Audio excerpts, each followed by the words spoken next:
नमस्कार दोस्तों।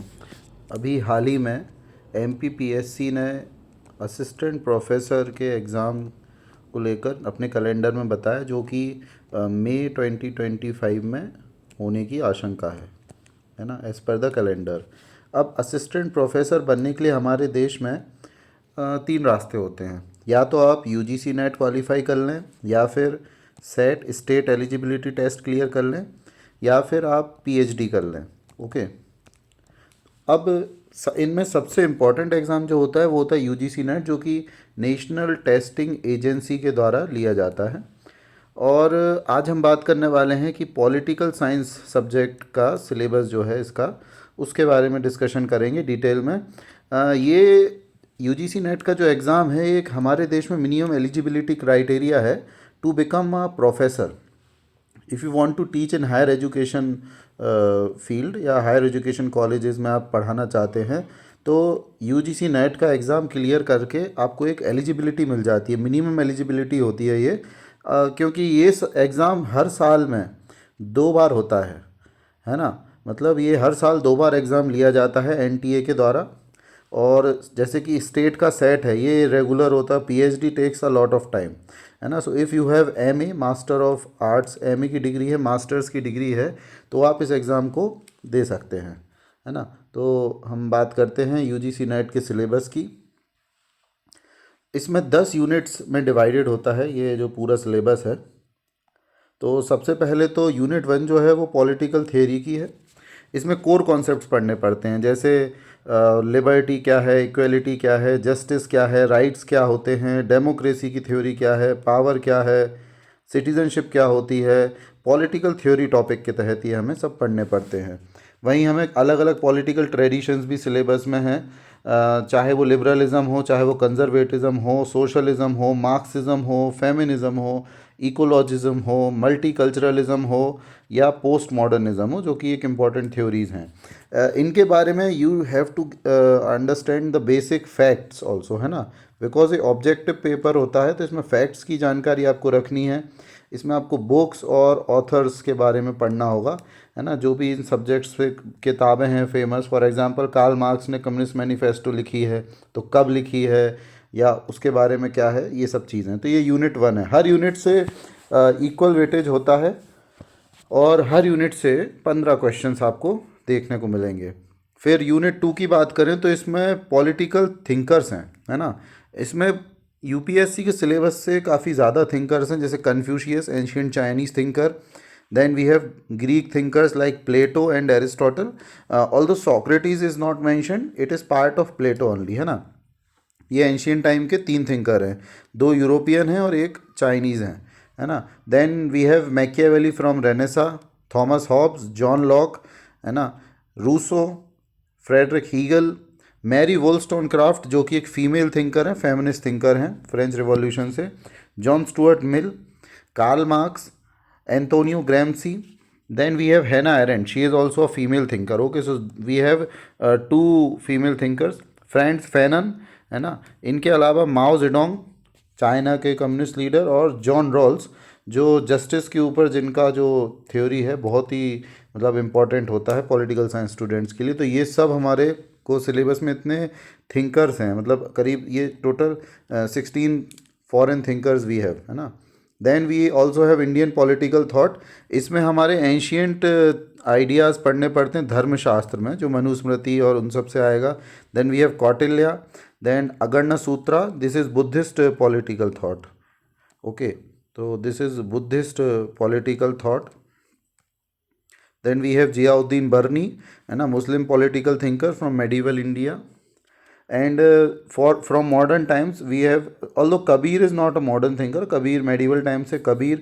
Then from modern times we have Pandita Ramabai, she is a lady thinker. Bal Gangadhar Tilak, Swami Vivekanand, Rabindranath Tagore, Mahatma Gandhi, Shri Aurobindo, Periyar, Ramaswamy Periyar, ये Tamil thinker हैं, है ना। तो इनके बारे में भी पढ़ना होता है, इनकी क्या विचारधारा थी। मोहम्मद इकबाल, ये कह सकते हैं कि ये पार्टीशन के बाद ये पाकिस्तान में चले गए थे, तो मोहम्मद इकबाल भी। M N Roy, communist thinker.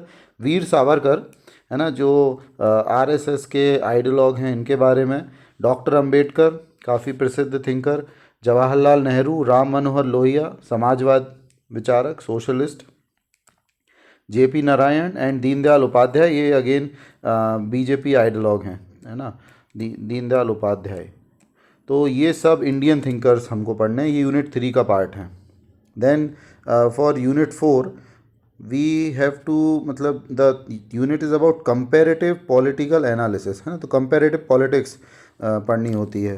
तो सबसे पहले तो अप्रोचेस देखने होते हैं कि इंस्टीट्यूशनल अप्रोच क्या होता है, पॉलिटिकल कल्चर क्या होता है। अब इसमें क्या पढ़ना है, इसमें हमें बुक्स पढ़नी रहेंगी मेन, कि भाई पॉलिटिकल कल्चर पे ये किताब सिडनी वर्मा ने लिखी है, इसके में क्या लिखा है, क्या थ्योरी है, क्या थीम है, पॉलिटिकल इकोनॉमी क्या होती है ना।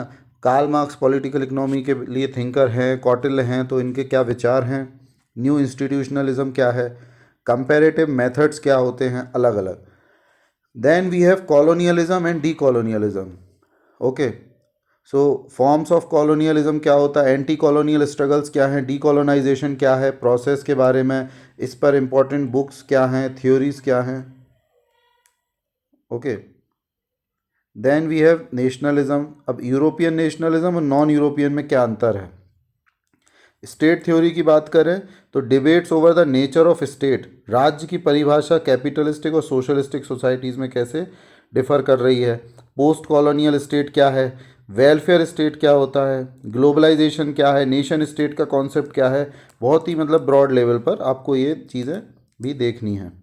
फिर यूनिट 5 जो है ये इंटरनेशनल आईआर की थ्योरी है। तो आईआर में रियलिज़म होता है, लिबरलिज़म होता है, मार्क्सिज्म और फेमिनिज्म। तो रियलिज़म में focus on power, national interest क्या है, security in a world of anarchy. फिर लिबरलिज्म में कि कॉपरेशन पे एम्फेसिस है, इंस्टीट्यूशंस क्या होते हैं, इसको लिबरल इंस्टीट्यूशनलिज्म एक टाइप होता है।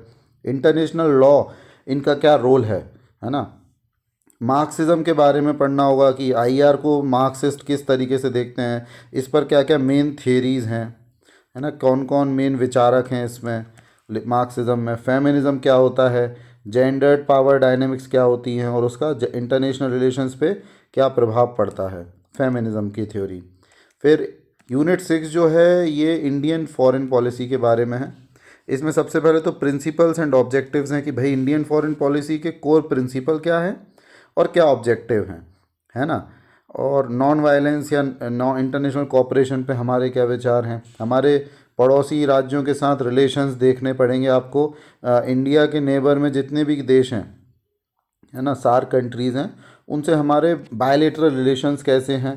फिर हमारे मेजर पावर से कैसे रिलेशंस हैं, जैसे कि यूएसए है, रशिया है, चाइना है, जापान है ना, तो उनसे उनके साथ हमारे रिलेशन।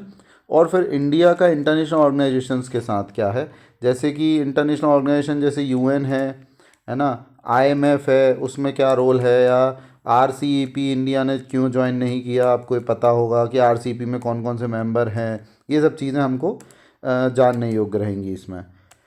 फिर हम यूनिट 7 की बात करें तो ये पॉलिटिकल इंस्टीट्यूशंस इन इंडिया, ये आप एक कह सकते हो कि जो आप इंडियन पॉलिटी पढ़ते हैं ना, पॉलिटी वो सब्जेक्ट है काफ़ी हद तक। तो कॉन्स्टिट्यूशनल फ्रेमवर्क, कॉन्स्टिट्यूशन के मेन फीचर्स, प्रीएम्बल क्या क्या है, फंडामेंटल राइट्स क्या होते हैं, डीपीएसपी और ड्यूटीज़, ये जो हमारा फिलोसॉफिकल आस्पेक्ट है। देन यूनियन गवर्नमेंट, इसमें president, prime minister, council of ministers, parliament, ये सब। तो लेजिस्लेचर और एग्जीक्यूटिव इसमें। Then we have state government, so governor, chief minister, council of minister, राज्य विधानसभा के बारे में। Then we have judiciary.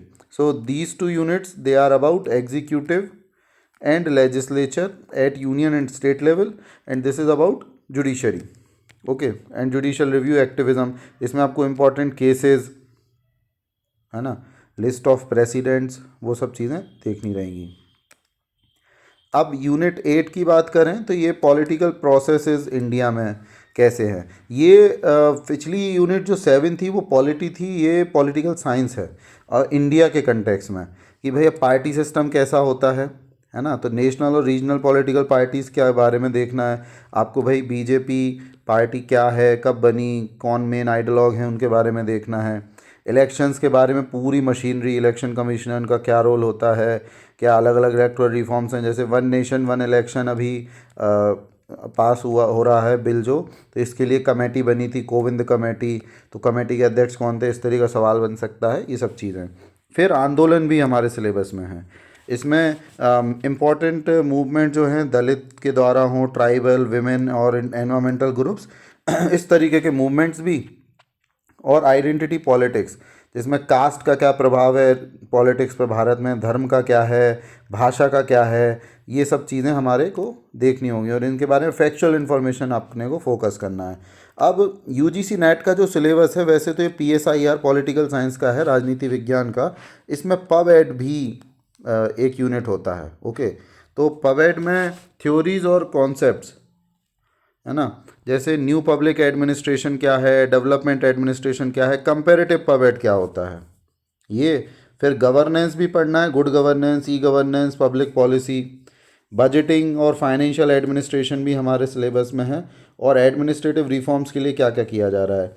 अगर आप राजनीति विज्ञान के स्टूडेंट हैं तो पब्लिक एडमिनिस्ट्रेशन थोड़ा अलग है, ओके, आपको पढ़ने के लिए।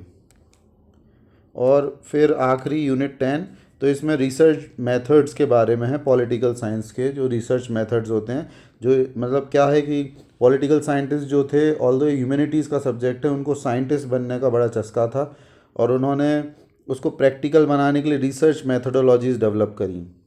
इसमें डेविड ईस्टन का एक मतलब इम्पॉर्टेंट रोल है।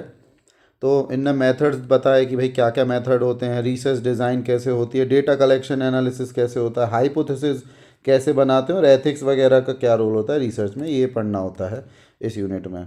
तो ये हमने 10 यूनिट बात करी दोस्तों। ऑल दो टोटल 15 यूनिट होती हैं सिलेबस में, 2 पेपर होते हैं, है ना।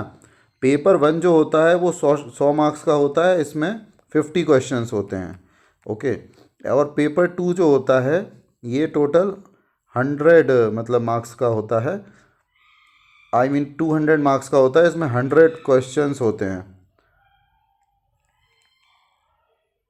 ओके। और टोटल ड्यूरेशन 3 आवर्स की होती है। ये जो है ये इसमें 1 आवर मतलब जनरल स्टडीज़ ये वाला पेपर, और दूसरा पेपर 2 घंटे का होता है, टोटल 3 घंटे का पेपर होता है। आपको 3 घंटे में 150 सवाल सॉल्व करने होंगे, टोटल 150 क्वेश्चंस।